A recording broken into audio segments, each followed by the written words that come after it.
यह कहानी मिचेल परिवार की है। परिवार की बड़ी बेटी केटी बहुत ही रचनात्मक है और उसे अजीबोगरीब वीडियो बनाकर यूट्यूब पर अपलोड करना पसंद है। दुनिया उसे थोड़ा अजीब समझती है, इसलिए उसका कोई खास दोस्त नहीं है और वह अपना पूरा समय वीडियो बनाने में ही बिताती है। उसका छोटा भाई आरोन भी अपनी ही धुन में रहता है और उसे डायनासोर से बहुत लगाव है। उनके पिता रिक थोड़े पुराने ख्यालात के और अजीब हैं, जो तकनीक से ज्यादा प्रकृति और औजारों को पसंद करते हैं। उनके पास मोची नाम का एक बहुत ही प्यारा और गोल मटोल कुत्ता भी है। केटी का सपना है कि वह एक बड़े फिल्म स्कूल में जाकर पढ़ाई करे। अपनी कड़ी मेहनत के बाद उसे कैलिफोर्निया के एक फिल्म स्कूल में एडमिशन मिल जाता है। वह इस बात से बेहद खुश है कि वहां उसे अपने जैसे अजीब लोग और फिल्म प्रेमी मिलेंगे जो उसके दोस्त बन सकेंगे। फिल्म के एक भावनात्मक हिस्से में उसका भाई आरोन उससे पूछता है कि जब वह उसे छोड़कर कॉलेज चली जाएगी तो उसका क्या होगा। इस पर केटी उसे समझाती है कि उसे चिंता करने की जरूरत नहीं है, वह नए दोस्त बना लेगा, शायद कोई लड़की भी। हालांकि आरोन लड़कियों से बात करने में बहुत शर्माता और डरता है। जब केटी अपने लैपटॉप पर फिल्म स्कूल का एक वीडियो देख रही होती है जिसमें रोबोट्स के नए आविष्कार दिखाए जा रहे होते हैं, तभी उसके पिता रिक वहां आते हैं। केटी उन्हें अपना नया बनाया हुआ वीडियो दिखाने की कोशिश करती है और बड़े उत्साह से कहती है कि यह उसका मास्टरपीस हो सकता है। लेकिन रिक को यह सब बकवास और समय की बर्बादी लगता है। वह केटी से पूछते हैं कि क्या इन अजीब वीडियो से वह अपना करियर बना पाएगी। यह सुनकर केटी का दिल टूट जाता है और वह अपना लैपटॉप हटा लेती है। दोनों के बीच बहस शुरू हो जाती है और लैपटॉप को लेकर हुई छीना झपटी में केटी का लैपटॉप जमीन पर गिरकर टूट जाता है। दुखी होकर केटी कहती है कि यही वजह है कि वह इस घर से दूर जाना चाहती है। केटी की मां लिंडा रिक को समझाती है कि उसने गुस्से में गलत किया। लिंडा यह भी कहती है कि उनकी फैमिली की एक भी अच्छी फोटो नहीं है क्योंकि सब हमेशा लड़ते रहते हैं। रात को रिक पुरानी होम वीडियो देखते हैं और उन्हें एहसास होता है कि बचपन में वह और केटी कितने करीब थे। अगली सुबह केटी कॉलेज जाने के लिए बहुत उत्साहित होती है, लेकिन रिक सब कुछ ठीक करने के लिए एक चौंकाने वाला फैसला लेते हैं। वे केटी का फ्लाइट टिकट कैंसिल कर देते हैं। वह तय करते हैं कि पूरा परिवार अपनी पुरानी कार में बैठकर केटी को कॉलेज छोड़ने जाएगा ताकि रास्ते में वे फिर से एक दूसरे के करीब आ सकें। केटी को यह आइडिया बिल्कुल पसंद नहीं आता, लेकिन उसके पास और कोई रास्ता नहीं होता। गाड़ी में सफर के दौरान लिंडा अपने परफेक्ट पड़ोसियों पोजी परिवार को सोशल मीडिया पर देखकर थोड़ी उदास होती है। वह कहती है कि उनके पड़ोसी और उनका कुत्ता कितने खुश और व्यवस्थित दिखते हैं। केटी भी अपने कॉलेज के दोस्तों को ऑनलाइन एंजॉय करते देख उन्हें बहुत मिस करती है। लिंडा उसे समझाती है कि उसके पापा रिक कोशिश कर रहे हैं, इसलिए उसे भी थोड़ा तालमेल बिठाने की कोशिश करनी चाहिए। रास्ते में ट्रैफिक और खाने पीने की चीजों का मजा लेते हुए केटी सब कुछ अपने कैमरे में रिकॉर्ड करती रहती है। दूसरी ओर टेक कंपनी का सीईओ मार्क अपनी नई तकनीक लॉन्च कर रहा होता है।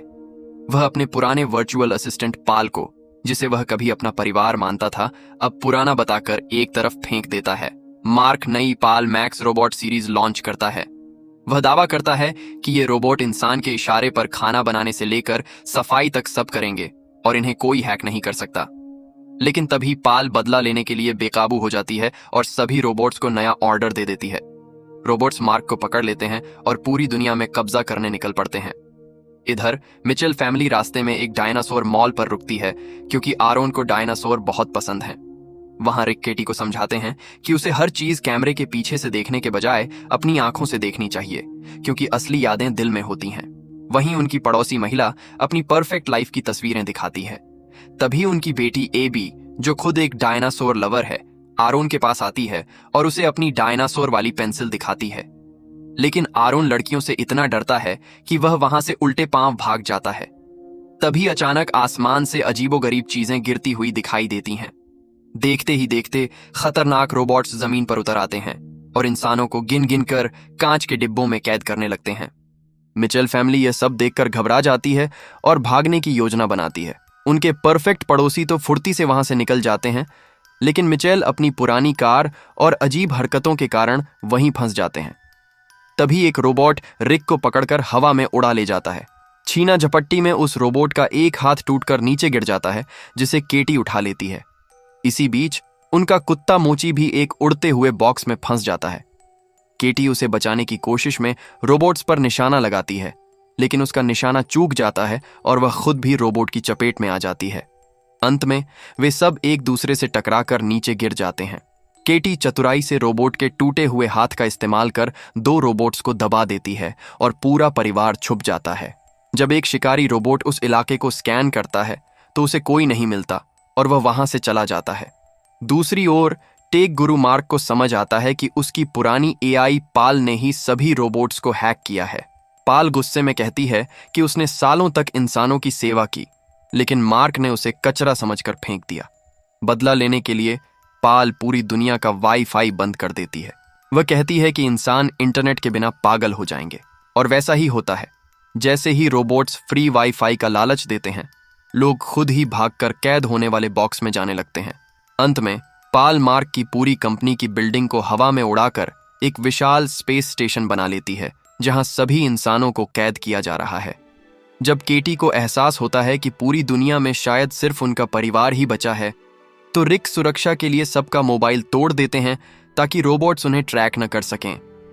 रिक सबको अपना वह पेंचवर्क निकालने को कहते हैं जो उन्होंने सबको खास मौकों पर तोहफे में दिया था। रिक का प्लान मॉल को सील करके अंदर सुरक्षित रहने का है, लेकिन केटी बाहर निकलकर सबको बचाने का जोखिम उठाना चाहती है। उदास होकर केटी छत पर चली जाती है। वह आरोन से कहती है कि डैड को उसकी परवाह नहीं है। दूसरी तरफ लिंडा रिक को समझाती है कि उन्हें दुनिया को केटी की नज़र से देखना चाहिए, और आरोन केटी को समझाता है कि उसे भी डैड के नज़रिए से सोचना चाहिए। इसी भावुक पल में केटी अपना एक स्केच फाड़कर नीचे फेंक देती है, जो गलती से नीचे खड़े 2 खराब हो चुके रोबोट्स के पास गिर जाता है। उन रोबोट्स को लगता है कि केटी को उनके किल कोड के बारे में पता है। जब केटी और आरोन गलती से उनके सामने गिर जाते हैं, तो रोबोट्स उन्हें पकड़ने की कोशिश करते हैं, लेकिन जैसे ही केटी चिल्लाती है, "हमें मत मारना!" रोबोट्स का सिस्टम गड़बड़ा जाता है और वे खुद को इंसान समझने लगते हैं। वे अपना नाम एरिक और डेब्रोबॉट रख लेते हैं। वे केटी को बताते हैं कि रोबोट्स को रोकने के लिए एक किल कोड है। इसे इस्तेमाल करने के 2 तरीके हैं। या तो पाल के मुख्य हेडक्वार्टर जाकर उसके लीडर को खत्म करना होगा, जो बहुत खतरनाक है, या फिर किसी भी पैल स्टोर में जाकर उनके सिस्टम में वह कोड डालना होगा जिससे सभी रोबोट्स एक साथ बंद हो जाएंगे। यह सुनकर केटी को यकीन हो जाता है कि वे दुनिया को बचा सकते हैं। केटी अपने पिता रिक को समझाती है कि दुनिया को बचाने के लिए रिस्क लेना जरूरी है और उसे इस मिशन में उनकी मदद चाहिए। रिक मान जाते हैं और पूरा परिवार अपनी पुरानी कार को एक लड़ाकू गाड़ी की तरह तैयार करता है। वे दोनों अजीब रोबोट्स एरिक और डेब्रोबॉट के साथ पास के एक बड़े मॉल की तरफ निकलते हैं। रास्ते में रोबोट्स से बचने के लिए वे चादर ओढ़कर छिपते हैं, लेकिन हवा से चादर उड़ जाती है। लिंडा रोबोट्स को संभालने की कोशिश करती है और वे सब छलांग लगाकर गाड़ियों के बीच छिप जाते हैं। इसी बीच आरोन को टॉयलेट लग जाती है, जो मुसीबत को और बढ़ा देती है। दूसरी तरफ पाल सभी इंसानों को हवा में उड़ते हुए स्पेस पॉड्स में कैद कर देती है। वह मार्क से कहती है कि अब दुनिया इंसानों के बिना सुंदर होगी और सबको वहां फ्री वाईफाई मिलेगा। तभी पाल को खबर मिलती है कि कुछ इंसान मिचेल फैमिली अभी भी आज़ाद हैं। पाल उनके बारे में रिसर्च करती है और उनकी कमियों का मजाक उड़ाती है। वह मॉल में पहले से ही अपनी तैयारी कर लेती है। इसी दौरान दोनों रोबोट हमारे डॉगी मोची को देखकर उलझन में पड़ जाते हैं। वे समझ नहीं पाते कि यह कुत्ता है या सुअर। डॉग पिग, और उनका सिस्टम बार बार क्रैश होने लगता है। आखिरकार मिचेल फैमिली मॉल के पाल स्टोर में पहुंच जाती है। वहां केटी रोबोट्स को किल कोड अपलोड करने का आदेश देती है।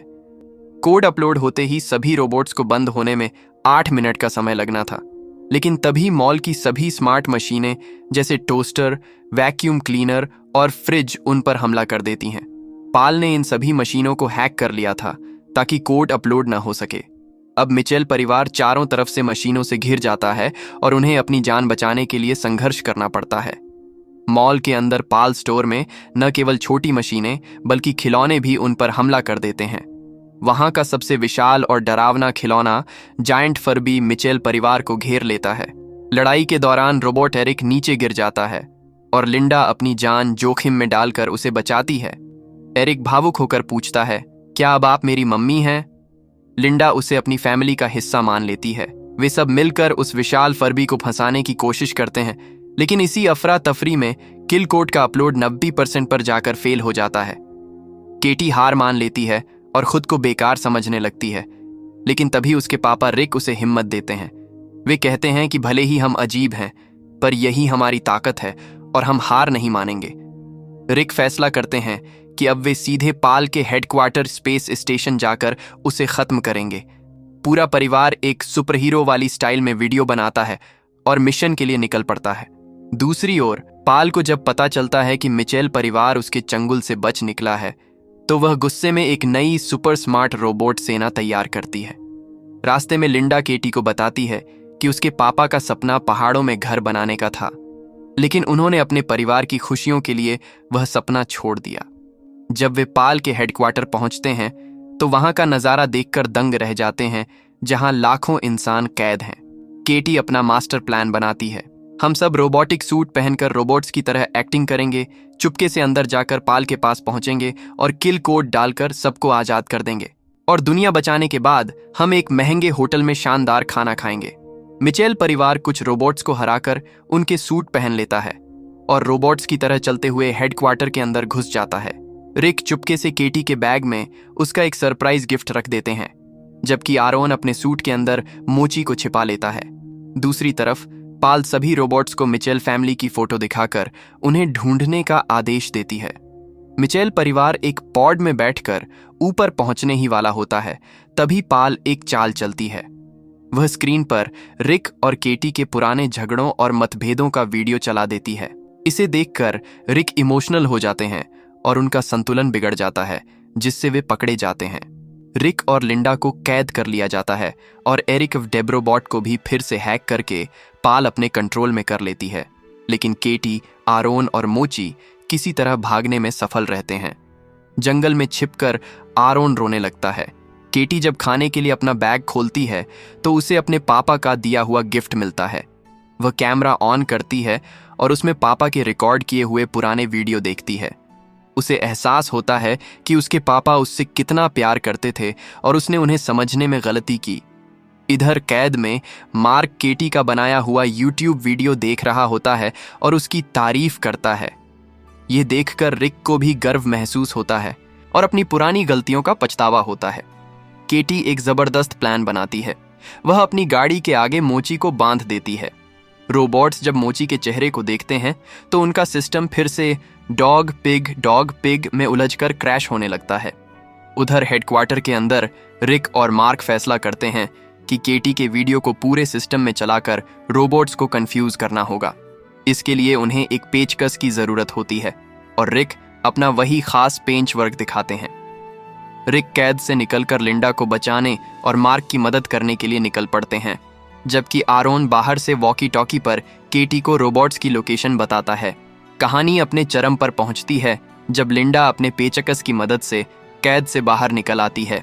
रिक मुख्य कंप्यूटर रूम में पहुंचते हैं ताकि केटी का वीडियो चला सकें, लेकिन चूंकि उन्होंने कभी तकनीक का इस्तेमाल नहीं किया था, इसलिए उन्हें यूट्यूब चलाना नहीं आता।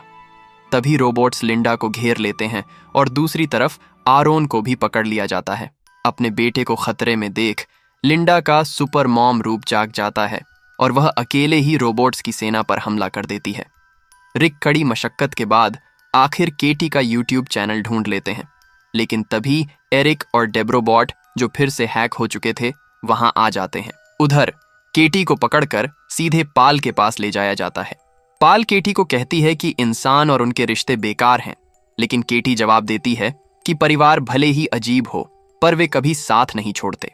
पाल केटी को नीचे गिराने का आदेश देती है, लेकिन ठीक उसी वक्त रिक वीडियो चालू कर देते हैं और केटी को गिरने से बचा लेते हैं। वीडियो चलते ही एरिक और डेब्रोबॉट को अपनी याददाश्त वापस मिल जाती है और वे फिर से मिचेल परिवार की मदद करने लगते हैं। पूरे स्टेशन की स्क्रीन पर मोची का चेहरा और अजीब वीडियो चलने लगते हैं, जिससे आम रोबोट्स डॉग पिग चिल्लाते हुए क्रैश होने लगते हैं। हालांकि पाल के एडवांस रोबोट्स पर इसका असर नहीं होता। तब रिक और केटी एक टीम की तरह उन एडवांस रोबोट्स से भिड़ जाते हैं। लिंडा और आरोन भी वहां पहुंच जाते हैं और पूरा परिवार मिलकर रोबोट्स को धूल चटाने लगता है। उनके पड़ोसी और पूरी दुनिया यह सब स्क्रीन पर देख रहे होते हैं और मिचेल परिवार की बहादुरी देखकर दंग रह जाते हैं। किटी किसी तरह पाल को पकड़ लेती है और उसे पानी के एक गिलास में फेंकने की कोशिश करती है। पाल उससे बचने की बहुत कोशिश करती है, लेकिन आखिरकार वह पानी में गिर जाती है। पानी में जाते ही पाल का सिस्टम शॉर्ट सर्किट होकर पूरी तरह बंद हो जाता है। जैसे ही पाल खत्म होती है, उसका पूरा प्लान फेल हो जाता है और दुनिया भर के लोग कैद से आजाद हो जाते हैं। मैदान में केटी बेहोश पड़ी होती है और एरिक व डेब्रोबॉट उसे उठाने की कोशिश करते हैं। रिक और लिंडा घबराकर उसके पास भागते हैं। तभी केटी अचानक अपनी आंखें खोलती है और मोची को बाहर निकालकर सबके साथ मजाक करती है।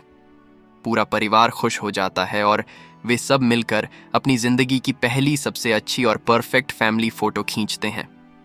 आरोन की दोस्त एबी उसे फिर से खाने पर बुलाती है, लेकिन आरोन अभी भी थोड़ा शर्माता है। हालांकि इस बार वह पहले से ज्यादा हिम्मत दिखाता है। अंत में रिक अपनी बेटी के काम का सम्मान करते हुए उसका यूट्यूब चैनल सब्सक्राइब करते हैं। पूरा परिवार केटी को उसके फिल्म स्कूल छोड़ने जाता है। वहां से विदा लेते समय सब भावुक होते हैं। कुछ समय बाद केटी अपने स्कूल में सेटल हो जाती है और उसे घर से वीडियो कॉल आता है। रिक उसे बड़े गर्व से बताते हैं कि उन्होंने भी अपना यूट्यूब चैनल शुरू कर दिया है और मजाक में कहते हैं कि तुमने अभी तक मुझे सब्सक्राइब क्यों नहीं किया। अब आरोन अपनी दोस्त एबी के साथ समय बिताता है और वे दोनों रोबोट्स अब मिचेल परिवार का हिस्सा बनकर खुशी खुशी उनके साथ रहते हैं।